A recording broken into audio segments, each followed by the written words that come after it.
contractor to potentially do this work because it may be over the bidding limit or it may be within the telephonic price quotations. So, you know, they might have to slow down if it's not a true emergency and follow the proper procedure to get the bids and stuff that they would like. Certainly, sometimes there's fights that they can't win. You might get into, I guess, I would say, a situation where in your zoning ordinance, you have, let's just say, for example, things that are permitted by conditional use. And it might be something that is in the back of your mind because maybe nobody's ever come in and applied for that kind of use. And maybe it's not really a use that you want. But if it's permitted under your zoning ordinance, and if you don't have any other valid reasons to deny it, then that could potentially be bad news that this is something that, you know, you're gonna have to approve, or you're gonna face a long legal battle in the court system to try to uphold what it is that you're looking to do. Okay. Last two questions are pretty easy. Is there someone? Yeah, that's Tom. He's the next guy. Becky, nice to see Hi, you. Tom. How are you? Small world. We just have a couple more questions if you want to step out, Sure. if that's okay? Yeah, I'd be happy to. Yeah. I'll come out and get you, Tom, when it's your turn. We are almost done. Because we are on the last two and they're super easy questions. So. As you can see, the municipal world is relatively small, Yeah. so most of us know each other. You work with Tom? I work with Tom, so Tom was our zoning hearing board solicitor in Warrington. He's our zoning hearing board solicitor in Wrightstown. And actually, he was the zoning hearing board solicitor in Warwick Township, and he ended up with a conflict. So they ended up hiring me to come in as their new zoning hearing board solicitor. So we work together a lot. And I don't know if we would put this in an agreement or not, but what is your normal turnaround time for returning calls, emails, questions of that nature? If we have to reach out to you with a question, is there a normal turnaround time that we would expect to hear from you to have a discussion? Because I know you'd probably have to ask more questions or say, what exactly do you need, that type of thing. Sure. So we consider ourselves to be very responsive. We all have cell phones. I have email on my cell phone, whether I'm working in the office or whether I'm working from home. If you were to call the office, they would put you in touch with me. I generally call everybody back within, I don't want to, definitely by the end of the day, let's put it that way. Okay. Because there's a potential that I could be in a meeting or something Absolutely. like that. And we respond to emails as quickly as possible. It would just depend on the nature. If it's something that I need to do some research on, I might shoot you a quick email back that says, I've received your email, let me look into this a little further, but you could expect to hear from me in a relatively short amount of time. Okay, great. And we give all of our clients our personal cell phones. Okay. So you would be able to contact me on my cell phone also. Great. And then lastly, and I know this is probably in your agreement, but I just want to make sure that I ask everybody, how long would your commute be to this township building, and do you charge for your travel time? So that would depend actually on the agreement. So in most cases, we do charge travel time. Usually it's closer, obviously, to our office than you are. The commute, it took me about 15 minutes to get here from the office. 50? Yeah, 50? to get here from the office today. I don't know what it would take me to get from home. I didn't Google it. Now that was also at rush hour. But so if the township said, don't charge us for your commute time, I wouldn't charge you for our commute time. For my township down in Chester County that I work for, one of their conditions was you have to charge us as if you were coming from Westchester, because that's our county seat. So I only charged them the travel time from what would have been their county seat down to where their meeting location is. Okay. Great. Sure, I'm flexible on that. Because I recognize too that I don't live in the county, so. Right. Sure. Well, that's But I drive everywhere, so. well, I mean, it's just our overall when looking at rates, if you're driving 2 hours and you're charging us Sure. 4 hours Well, round trip Right. on top of, and is your travel rate different than your No, normal hourly rate? It's the same. it's the same. Same rate. Okay, Yeah. Great. Anything else, Bill? That was my last question. No. Our last question. Perfect. I'm conscientious of time. I have 4 seconds left. 4 seconds? Oh, boy. Okay, No, well, it's absolutely fine. I don't have anything to put, like I said, these are all the same questions either I Sure. can answer or Miss Lisa can. I'm Okay. hopefully gonna get the same answer out of you either way, so it doesn't matter to me. Well, and hopefully I gave you a little bit of the background as we were talking and answering questions. that was It's great. sort of right up front. It's always a little weird when people ask you to talk about yourself. Absolutely, no, I understand. But I know the other attorneys that you're going to interview, and everybody that you're gonna see is extremely capable. They're all good attorneys, and we all work well together in any capacity, and obviously I hope you'll pick us, but otherwise I wouldn't be here, but you'll be in good hands, I know, from the list that you have that I saw on the meeting tonight, so. I appreciate Well, thank that. you for your time, Vicki, I really appreciate it. Yes, It was ma'am. a pleasure Thank you so meeting much. you. Thank you all Yeah. very much, it was a pleasure meeting you. Thank On my way out, I'll let Tom know that it's his turn to be the Please. You spotlight. can just say next. Thank you. Thank you. How you doing, Mr. Jones? Good, good. I see we're missing Sean tonight. Yeah. Yeah. A little disappointed, to say the least. You were, thank you. Your turn in the hot seat. Good luck. Blame Miss Kate. right? Yeah, I did, and I told him that we would be the candidates. She does bite and it's hard. She's- Yeah. yeah.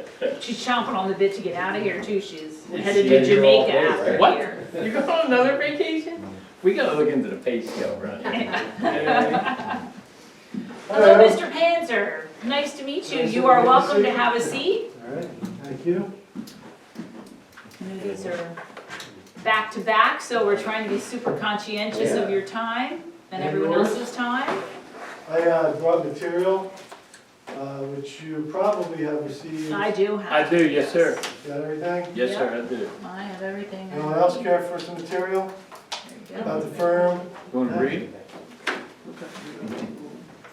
Yeah. This here's an attorney in training, I think, this one here. She's working towards something. She's been here the last couple of meetings, I'll tell you. Local government is riveting. It is the one thing I've learned after coming out of the corporate world. Townships move very slowly. Yes. There's nothing fast here. Yeah. Some is by design and some is bureaucracy. Yes, it's been a That's good what I learning, found out. good learning experience. So, So, let's, Mr. Panzer, my name's Bill Lamb, and this is Miss Fisher. She's gonna ask you all the questions only because she's gonna ask you all the questions. Either I can read them or she can read them, but she's good at it, so I don't mind letting her go here. so I think just to get us started, I'll give you a brief introduction. All interviewees are being treated the exact same as we've been instructed that that's the best thing to do, most important. And we are video recorded, so, I guess if we step out of bounds, someone else will know it. So we will stay in the bounds. So just as an introduction, Upper Frederick is a second-class township. We have approximately 3,700 residents. We are a three-person board. Two of us are here and present tonight. We are a member of the Central Perk Valley Regional Planning Commission. And along with Lower Frederick, who is also a member, the two of our townships are considered to be the rural share. So we do believe we like to keep I think most of us want to keep our township rural and follow suit. We have a vacant township manager position that became vacant in February. Kate, who is present, is our bookkeeper and administrator. We also have a public works director with 3 direct full-time reports. And we do have some part-time, seasonal help, I believe. And 2 of the 3 of us, which are the 2 that are present, Bill and I, are newly elected supervisors. So the reason we are here today is we learned in our very first PSATS class that it's a good thing to review your solicitors, and as I found every few years. And as I found interesting is that Ken, who's our current solicitor with Yergey Daylor has been our solicitor since 1975. So 49 years we've had the same solicitor, and I'm sure there's benefits to that as well as probably some detriments as far as having the same person always representing. So that is our little introduction about our township. Is there anything that you would like to say before we dive into questions? Congratulations and welcome to the board. Thank you. Welcome to your turn in the barrel. Yeah, thank you. As I have learned, I make just under $1 an hour, I think, based on, Don't keep track. no. I'm disappointed to hear that, means I'm working more than her, because I figured out to be 14 cents an hour. Oh, that's probably true. That sounds about right. Yeah. He seems to do a lot of research. Okay, so I'll start off right away with the questions. Describe your strategy for working with municipalities. For example, do you take more of a backseat approach or more of a direct approach? And can you explain? Right, so I'm a partner in a fairly good-sized suburban firm, Swartz. We have a very strong municipal group, but I believe the approach to take with a municipality, when representing a municipality, is every board has a personality, every township has a protocol. So I would say I am more responsive than proactive. It's, I don't view my role as a solicitor as one to put my stamp on Upper Frederick Township. It's my role to support and assist the policymakers and administration in the exercise of good government. So my philosophy in doing that is, number one, when it comes to the public, I believe in open and the overused word transparent government. I believe in public comment. I believe in public input. It's the public's government, it's the public's board. As the public will remind you, we put you there. You know, we put you in, we can take you out. Yeah. Right? So that's my approach. I also believe that a municipality does better with consistency. That doesn't mean you don't review your professionals and assess the job they're doing, but when a township needs good leadership. And right now, without a manager, my first suggestion, if I'm an advisor to the board, is better find a manager. You need somebody to run the shop. And there are different ways to do that.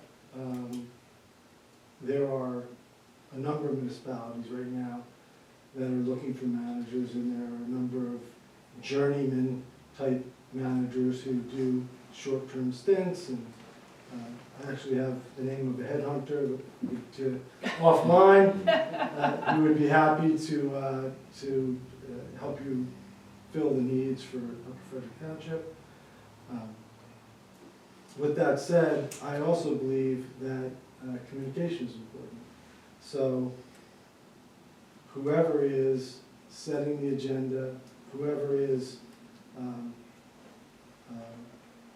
establishing the goals and objectives for the township, I need to be in communication with in order to assure that to get from point A to point C, we are checking all the correct boxes from a legal standpoint, complying with the myriad statutes that govern all of our behaviors as municipal officials. St. Claus Township Code, Municipal Planning Code, the Sunshine Act, Record of Law, all of the HR, the Human Resources statutes. So being a municipal solicitor is serving as the general counsel to the municipality, and it's a more complicated role than I think a lot of folks give it credit. But it's enjoyable, and it's nice to participate in local government. So there are a number of resources out there for elected officials, for staff, for municipal attorneys, and once the board sets policy or raises an issue, I've stated my job to support the board in advancing their decision. Okay, great. What are some of your biggest challenges that you've experienced working with municipalities?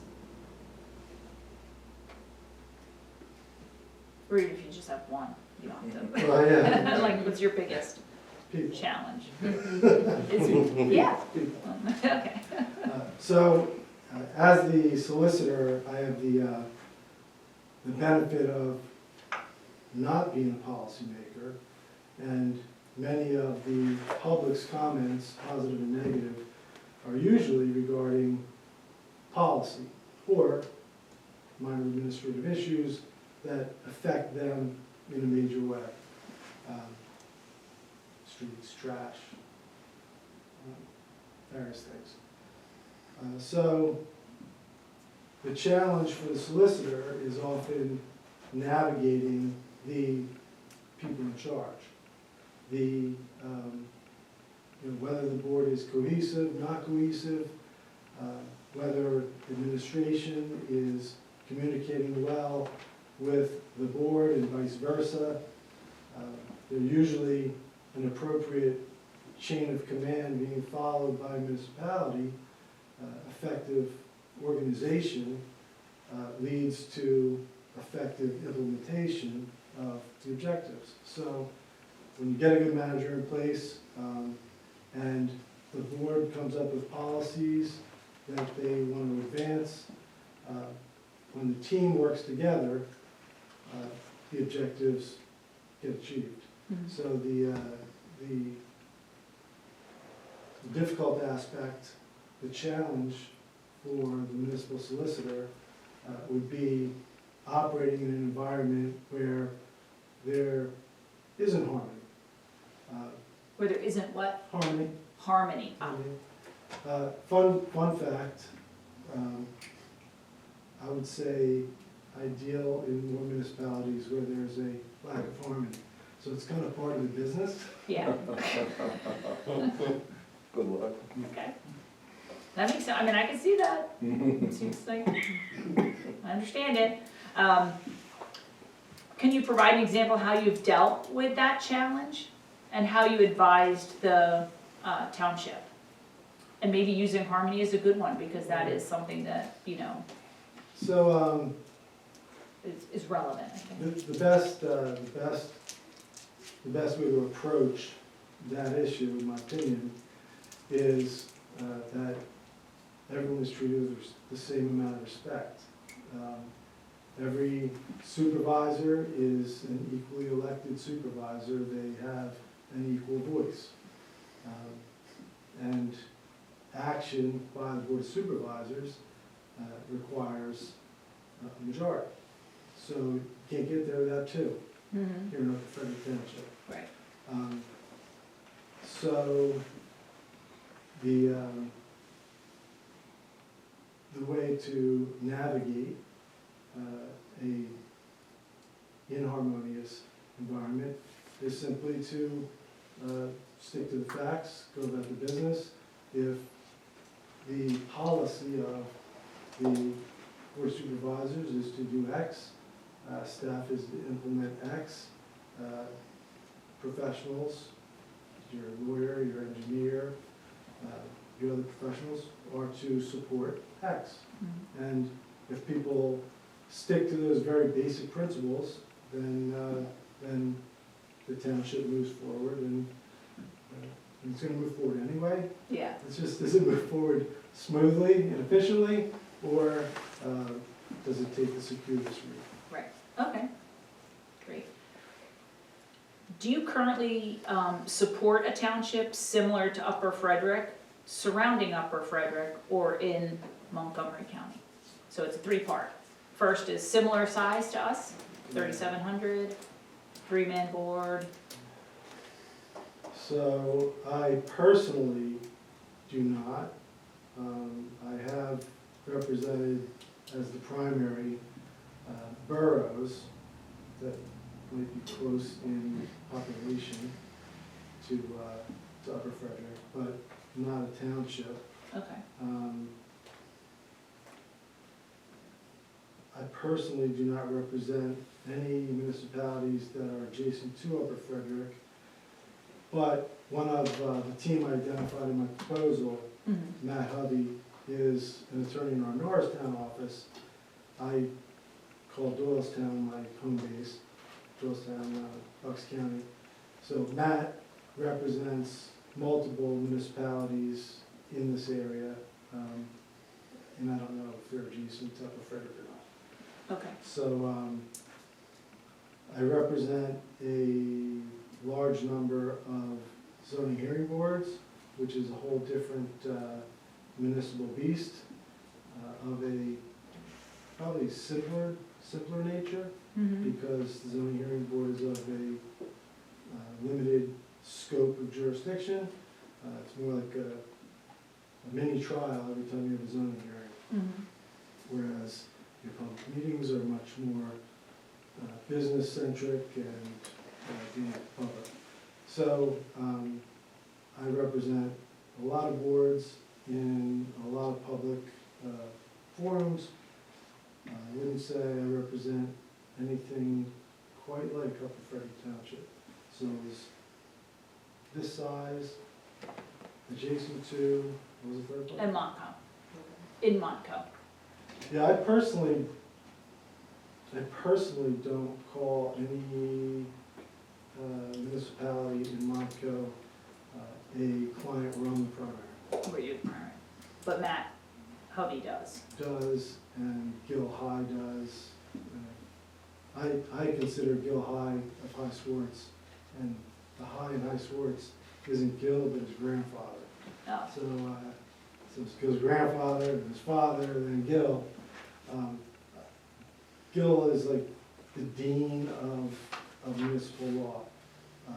He's an incredible role model and an incredible leader of our municipal group, and just a bastion of knowledge.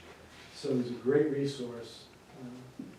But the firm represents municipalities in Bucks, Montco, Lehigh, and/or Northampton, maybe some in Chester. So we're truly a regional law firm, and we have a regional municipal presence as well. okay, great. We would like to, go ahead. No, So go you ahead. do, it's Pottstown, Lower Merion, Upper Dublin. Upper Dublin, Macungie, so you are in Montgomery County. Yeah, the throughout firm- there, You just Lower said he Pottstown. personally does Yeah. it, but Matt Hubby does. Okay, yeah, I was just thinking, I'm looking at, I'm like, wait, I could have swore when I read this, your Yeah. firm was in Montgomery County. So our firm is based in Norristown, Right. and we are known as a Montgomery County firm for over 100 years. 2016, High Swartz merged with my law firm, which was a smaller suburban law firm that did a lot of municipal and zoning work. So we merged with High Swartz, that was McNamara, and Panzer, and my partners